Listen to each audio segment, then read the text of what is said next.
Miguel Rivadeneira, en la revista de opinión Democracia.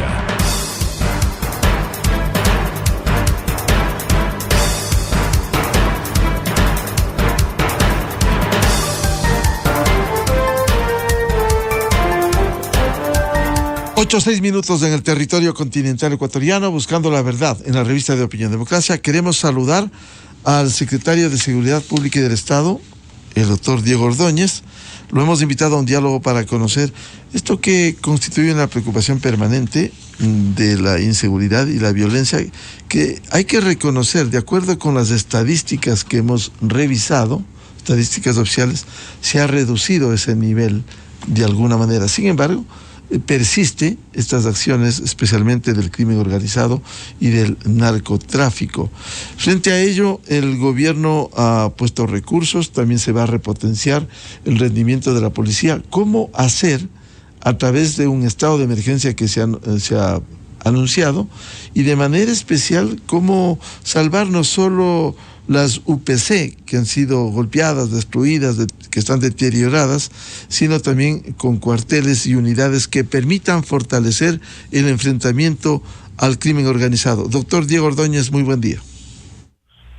Buenos días, Miguel, buen día a todos quienes nos escuchan. Hay un proyecto que es un proyecto integral que tiene que ver con el combate al narcotráfico, al crimen organizado. Dentro de ese gran proyecto está el de mejorar capacidades de la policía, de Fuerzas Armadas. En el caso específico de la policía, el cambiar además un modelo operativo, ¿no? Un modelo operativo que llevó en el pasado a la construcción de UPCs, ¿no? Estas unidades de policía comunitaria en zonas de alta conflictividad, que le ponen a la policía en una situación muy vulnerable, porque son pequeñas edificaciones sin ningún tipo de seguridad, ¿no? Sin ningún tipo de protección, que le ponen a los policías como en la condición en la que tuvieron que enfrentar un ataque criminal que acabó con la vida de la policía Songor en el sector de sociovivienda en Guayaquil, que es una construcción muy frágil, no, sin ninguna protección, sin ningún tipo de defensa. Bueno, la idea es que se construyan estas UPC en zonas donde no existe este nivel de violencia, y en donde existan niveles de violencia en ciudades grandes, se construyan cuarteles para que se retorne a la vida de cuartel. Recuerde usted, Miguel, en Quito teníamos el Regimiento Quito número 1, el Regimiento Quito número 2, que eran la forma en que se denominaban los cuarteles policiales. Entonces los policías se acuartelaban, tenían una dinámica y un comportamiento de cuartel, con una disciplina, ¿no? Con códigos, con reglas propias de la vida de cuartel. Eso es lo que en el proceso se va a ir implementando, es decir, cambiando esa modalidad de construir, ¿no? Bueno, usted sabe que en la época del correísmo eran tigres para construir cosas, ¿no? Por lo que significaba eso en términos de corrupción. Pero lo que hay que hacer, pues, es realmente dar una solución técnica, ¿no? Una solución estructural para que la policía cuente con este nuevo modelo. Luego está el equipamiento. El equipamiento, ¿no? Y para eso, pues, hay que recurrir a mecanismos que están en la ley, que hay que manejarlos con transparencia. Diego, si me permite, antes de pasar al equipamiento, usted ha citado la primera parte, que es fundamental, la solución técnica y estructural. ¿Se va a corregir esa distorsión que se hizo en el correísmo, que ni siquiera entendieron de los temas de seguridad pública del Estado?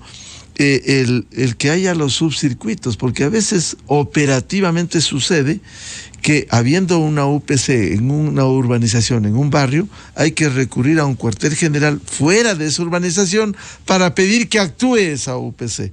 ¿Se va a cambiar ese esquema de los subcircuitos y cómo quedó distorsionado la parte operativa, y técnica y estructural en la policía? Es que se burocratizó el concepto del funcionamiento policial. No, se burocratizó en jornadas, ¿no? En casi como servicio público, no de una actividad permanente, no de una actividad coordinada, integrada, de respuesta inmediata. Pues, ¿qué es lo que necesitamos los ecuatorianos? Que requerimos del Estado protección, y la protección tiene que ser oportuna. Entonces la corrección de todas estas distorsiones, ¿no?, que llevaron a burocratizar la gestión policial, a destruir internamente la disciplina, ¿no?, a relajar la disciplina, a poner mecanismos de protección de impunidad, que son las que tenemos que corregir también en reformas de ley. Son todas estos cambios que tenemos que desandar lo mal andado durante tantos años que perjudicó la institución policial. Por suerte, Miguel, la policía cuenta, digamos, con un espíritu institucional muy profesional, ¿no? El mando militar, los distintos niveles y los distintos componentes de la policía, lo que llaman el eje preventivo, el eje investigativo, el eje de inteligencia, tiene conducción, tiene mando muy profesional, y esto obviamente es un factor muy importante, porque ellos sí entienden, ¿no?, los conceptos respecto a lo que tiene que hacer la policía y qué es lo que se espera de la policía y cómo hay que organizar la gestión de la policía. Y me parece a mí que vamos por un buen camino. En ese sentido, ¿cuáles son las acciones próximas que se estén emprendiendo precisamente, por un lado, para ese cambio técnico y estructural, y también la dotación de materiales y de insumos, herramientas que son tan fundamentales, doctor Ordóñez? Muchas cosas se están haciendo, Miguel. Obviamente esto no es algo que se lo pueda poner como un tema de debate público, ¿no? Porque son temas que tienen que ver con la organización de la policía, son procesos internos, ¿no? Hay procesos de ajuste que se están haciendo, se inician nuevos proyectos que garanticen mucho mejor resultado en cuanto a la investigación, ¿no?, al indiciamiento de líderes y cabecillas de bandas criminales, o al fortalecimiento de la capacidad investigativa, ¿no?, a incorporar otras capacidades, ¿no?, otros recursos, ¿no?, que no han existido en el pasado, ¿no?, que permitan a la policía, a quienes hacen investigación, tener acceso a mejor calidad de información, ¿no?, porque la calidad de información tiene muchísima incidencia en la calidad de la investigación y en los resultados de la investigación. Entonces, el fortalecimiento de la estructura de inteligencia, la combinación de las capacidades de inteligencia entre Fuerzas Armadas y Policía Nacional, que es fundamental, porque eso permite tener una perspectiva mucho más amplia, ¿no? Porque la cobertura de la información es evidentemente más grande, porque Fuerza Armada está en territorios en donde los policías no están, y los policías están donde Fuerzas Armadas no está. Entonces, esa combinación de inteligencia pues ayuda muchísimo en fortalecer la capacidad investigativa, y esto que es crucial, ¿no?, que se ofrezcan resultados. Sobre esto quisiera hacer algunas anotaciones para digamos, documentar lo que estoy diciendo, ¿no? Fíjate, Miguel, a partir del 1 de noviembre tuvimos en el Ecuador unos eventos terroristas como nunca antes en la historia del Ecuador. Se produjeron por dos orígenes, ¿no? El uno, por una banda, los que se produjeron en la madrugada en Guayaquil, y los otros ordenados por otro cabecilla, los que se produjeron en Durán y Santo Domingo en horas de la tarde. Bueno,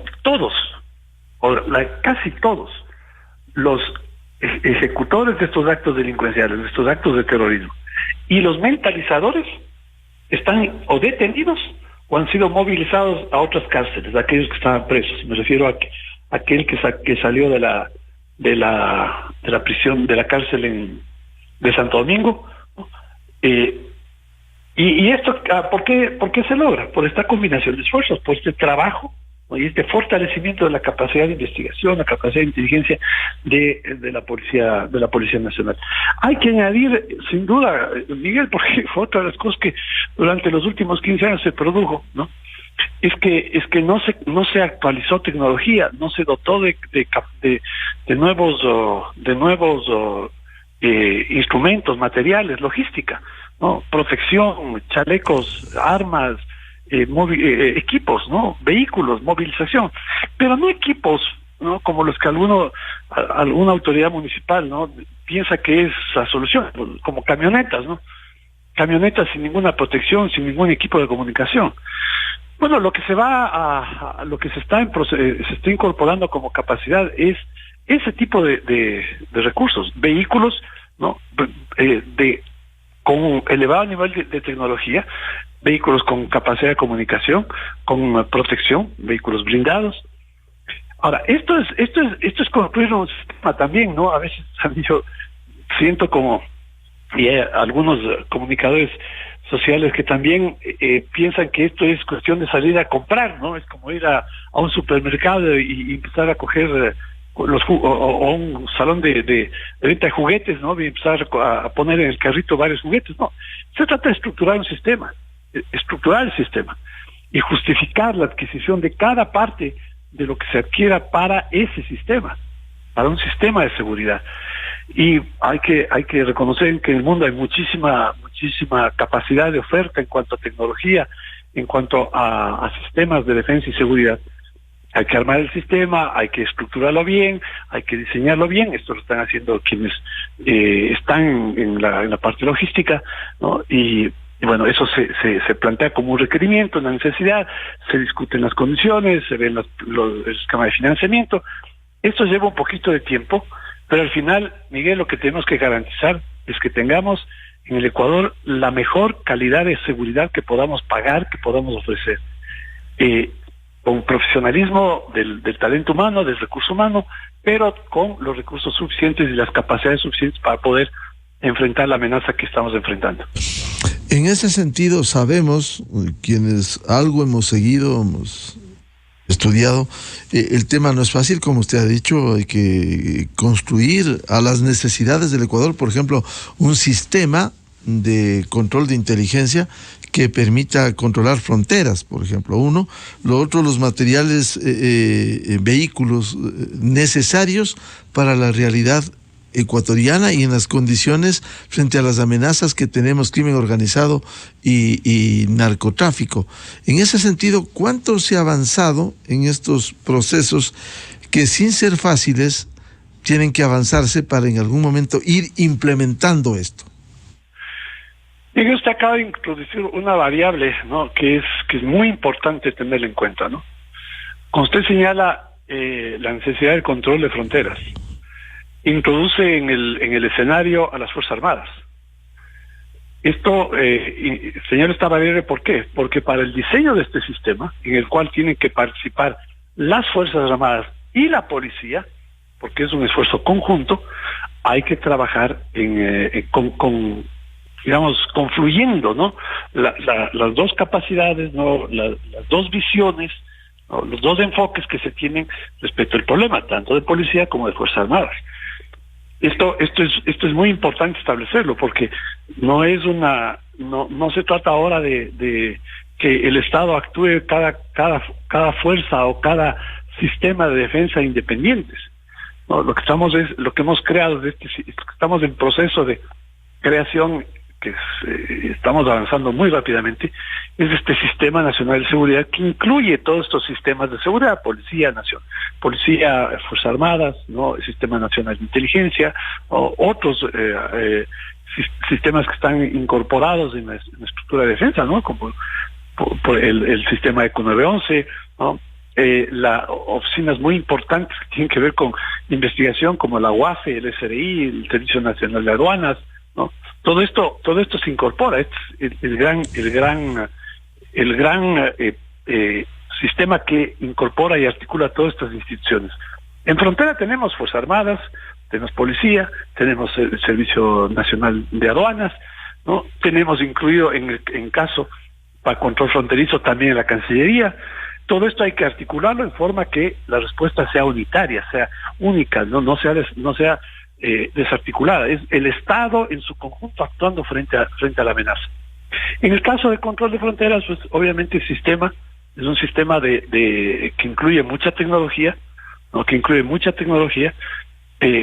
El sistema está ya diseñado, está avanzado, ya hay oferta en cuanto a cómo instrumentarlo, y vamos dando pasos rápidos, ¿no? No es esto atropellado, no es a esto salir como en el pasado se hizo, Miguel, disculpe, siempre contrastar, ¿no?, con el lamentable pasado que tuvimos que vivir, ¿no?, en donde se salieron a comprar equipos, ¿no?, por hacer chanchullo y negocio, ¿no? Se compraban, por ejemplo, aviones, ¿no?, con un tiempo de servicio de 2 años, con una inversión de 80, 100 millones de dólares. ¿Y qué hacían? Aviones que duraban 2 años. O helicópteros que todos se cayeron, ¿no?, los helicópteros Druf. O radares chinos que no servían para nada, ¿no? ¿Cuánto dinero se desperdició, Miguel? ¿Cuánto dinero se botó a la basura? Que ya solamente el hecho de haber comprado esa tecnología es corrupción. Peor, porque estoy seguro que obviamente en eso también hubo pagos, supongo, de acuerdos privados, ¿no?, como decía Correa. Pero ahora estamos en el proceso, primero, con un gran compromiso, esto quiero subrayarlo, con un gran compromiso de los mandos policiales, de los mandos militares, de los ministros del Interior, del ministro de Defensa, ¿no? Gente que tiene la convicción, la certeza de que el interés es el del Ecuador. Y con eso que es fundamental, con esta mística, ¿no?, se va trabajando y se están buscando las mejores soluciones, ¿no?, en las mejores condiciones y en el menor tiempo, pero que sean sólidas, sostenibles y que permitan que para el futuro, no solamente para este gobierno, para el futuro, el Ecuador quede con un sistema de seguridad y de defensa. Doctor Diego Ordóñez, siendo importante la acción permanente en materia de seguridad y defensa, las emergencias también a veces contribuyen en su momento para estas acciones. En el caso de la Policía Nacional, ¿cómo se está enfrentando esto? Temas, usted ya nos ha descrito UPCs en zonas conflictivas, muchas de estas unidades que han sido destruidas, otras que están deterioradas, malas construcciones. ¿Cómo se está afrontando eso? Bueno, le decía, Miguel, en ese momento hay un plan de la recuperación de ciertas UPCs de los sectores que yo le decía son de menor conflictividad y la construcción de esos cuarteles, ¿no? Ahora, es importante, como señaló el ministro del Interior, pues que tengamos la capacidad de hacerlo esto rápido, ¿no? Y considerando que en realidad existe pues un escenario de una evidente emergencia, ¿no? Una evidente emergencia, ¿no? Aquí se hay una justificación en los hechos, una justificación en el derecho, ¿no?, sobre una emergencia que permita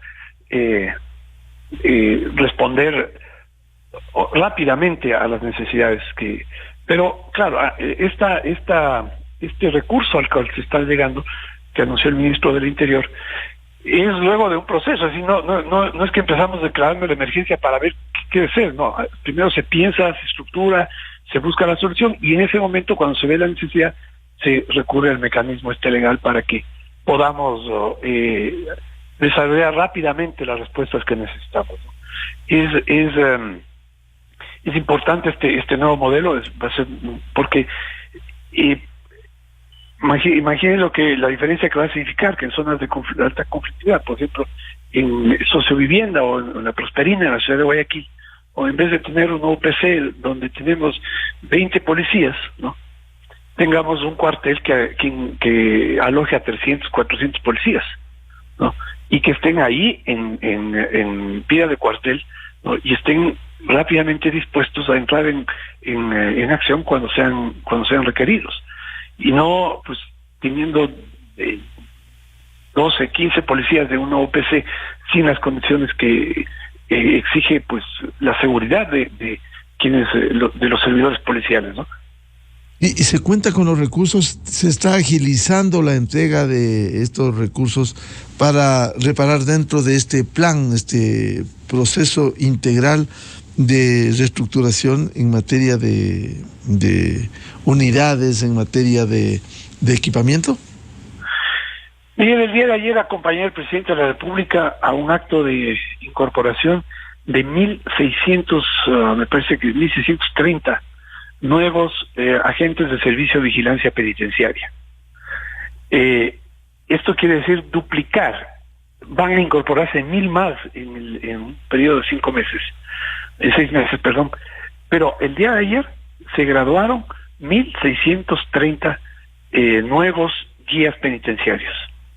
Esto significa duplicar, más que duplicar, porque tenemos en este momento, me parece que 1.300 para una población carcelaria de 32.000.